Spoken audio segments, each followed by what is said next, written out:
Шри-Ланкада жер көчкүдөн улам кеминде 100 адам каза болду. Бирок жергиликтүү калк кырсык курмандыктарынын саны бир нечеге көп болушу мүмкүн экенин белгилейт. Апаттан аман калгандарды табууга үмүт жок дешти бийликтегилер.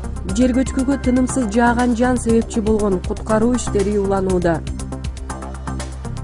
Мексикада бир ай мурун жоголгон 43 студентти 10 миңдей адам издеп жатат. Бийликтегилер жоголгондор тууралуу маалыматка $5 миллион убадалады. Эске салсак, сентябрдын аягында Мексикадагы студенттер нааразылык акциясына чыккан. Игуала шаарынын мэринин буйругу менен митингчилерге ок атылып 6 студент каза болгон. Ошондон бери 43 студенттин дайыны табылбай келет.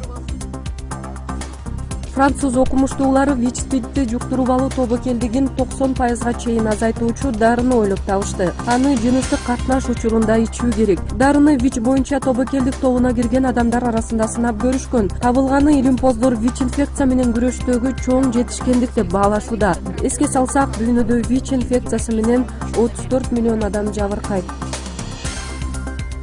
Samsung'тун кирешеси 60%га төмөндөп кетти. Анткени смартфондорду сатуу кыскарган. Apple'дан сырткары Кытай, Корея компаниялар менен атаандашуу Samsung үчүн кыйынга турууда. Июль-сентябрь айларында Түштүк Кореялык концерн 3 миллиард евро киреше таап, бул соңку 3 жылдагы эң начар көрсөткүч болду.